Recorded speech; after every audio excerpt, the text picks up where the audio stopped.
గారు సార్ ఒక దిక్కు కాంగ్రెస్ పార్టీ మేము 42% ముందుకెళ్తాం, 42% బీసీ రిజర్వేషన్ ప్రక్రియ పూర్తి చేసి మేము అధికారంలోకి వెళ్తాం. కానీ గత ప్రభుత్వం మాత్రం 22% మాత్రమే కుదించింది, దాని వరకే ఉంది. కానీ మేము 42% ఇస్తాము అంటూ ముందుకెళ్తుంది.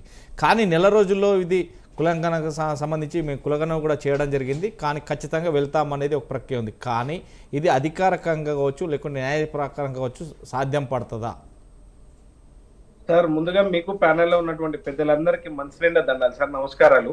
స్థానిక సంస్థల ఎన్నికల లోపల 42% రిజర్వేషన్ ని కల్పిస్తామని చెప్పి కామారెడ్డిలో బీసీ డిక్లరేషన్ ని ప్రకటించినటువంటి కాంగ్రెస్ పార్టీ అధికారంలోకి వచ్చిన తర్వాత దాన్ని అసెంబ్లీలో బిల్లు పెట్టేటువంటి క్రమంలో తను పెట్టేటువంటి రోజు షెడ్యూల్ 9లో దీన్ని పంపి ఉంటే ఇది కేంద్రంలోకి వచ్చి కేంద్రం దీన్ని చూడాల్సినటువంటి అవసరం ఉండే. కానీ వీళ్ళు ఆ రోజు వాళ్ళకు చిత్తశుద్ధి లేకుండా దీనిపైన వాళ్ళకు నిజంగా కూడా 42% రిజర్వేషన్ బీసీలకు ఇవ్వాలనేటువంటి చిత్తశుద్ధి రేవంత్ రెడ్డి సర్కార్కి లేదు. కాబట్టి ఆ రోజు రాష్ట్రపతి అసెంబ్లీలో తీర్మానాన్ని పెట్టి ఎక్కడికి పంపాలి, షెడ్యూల్ 9లోకి వీళ్ళు పంపాల్సినటువంటి అవసరం ఉండే. కానీ వీళ్ళు రాష్ట్రపతి ఆమోదం కోసం వీళ్ళు పంపినరు. అక్కడ ఏమంటారు, కొద్దిగా ఆలస్యం అక్కడ జరుగుతున్నటువంటి మాట మాత్రం ముమ్మాటికి వాస్తవం.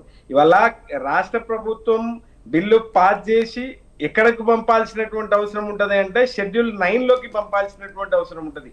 కానీ రేవంత్ రెడ్డి గారి కాంగ్రెస్ సర్కార్ ఎక్కడికి పంపింది అని అంటే ఇవాళ రాష్ట్రపతి ఆమోదం కోసం పంపింది. కాబట్టి అక్కడ కొద్దిగా ఆలస్యం జరుగుతూ ఉన్నది. ఇప్పుడు ప్రస్తుతానికి మాత్రం ఇది కేంద్రం చేయాల్సినటువంటి అవసరం ఉంటది. కాబట్టి ఇప్పుడు ఎట్లాగూ పంచాయతీ ఎన్నికలు 3 నెలల లోపల సెప్టెంబర్ 30 లోపల జరపాలి అనేటువంటి విషయాన్ని ఇవాళ కోర్టు రాష్ట్ర ఎన్నికల సంఘానికి రాష్ట్ర ప్రభుత్వానికి ఆదేశించింది. కాబట్టి ఇవాళ రేవంత్ రెడ్డి గారు ఎట్లా దీన్ని చేస్తారు అనేటువంటి దానిపైన ఇవాళ బుద్ధిజీవులు మేధావులు ఇప్పుడే రిటైర్డ్ ఐఏఎస్ చిరంజీవులు సార్ కూడా చాలా స్పష్టంగా చెప్పిండ్రు. వాస్తవం ఏంది, అవాస్తవం ఏంది, క్షేత్రస్థాయిలో ఉన్నటువంటి పరిస్థితులు ఏంది, రాజ్యాంగంలో ఉండేటువంటి ఎట్లా ఉంటాయి అనేటువంటి విషయాన్ని కూడా ఇప్పుడే రిటైర్డ్ ఐఏఎస్ గారు చాలా స్పష్టంగా వివరించడం జరిగింది.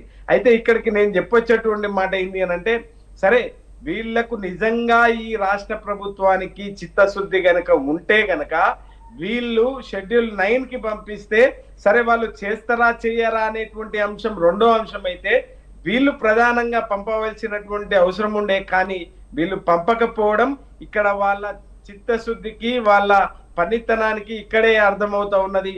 వీళ్లకు ఇవ్వడం ఇష్టం లేకనే కేవలం తూతూ మంత్రంగా వాళ్ళు ఏదో పంపాలి కాబట్టి మాత్రమే అది చేసిండ్రు అనేటువంటి విషయాన్ని కూడా బుద్ధిజీవులు మేధావులందరూ కూడా మాట్లాడుకుంటున్నారు సార్. రెండోది, సుదీర్ఘమైనటువంటి ఎన్నో దశాబ్దాలుగా కొట్లాడుతున్నటువంటి సమస్య ఈ సమస్య. దీనిపైన ఒకటే రోజు దానికి ఎట్లా చట్టబద్ధత మేము గతంలో కూడా అడిగినాం సార్.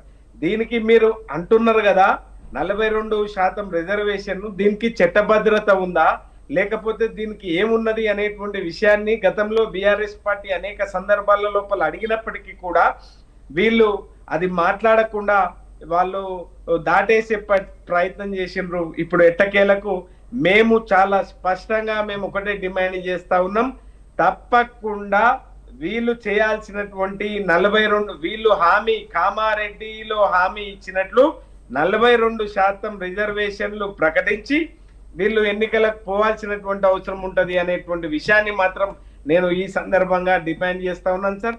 ఇంకొకటి, క్షేత్రస్థాయిలో ఆ పరిస్థితులు లేదు సార్.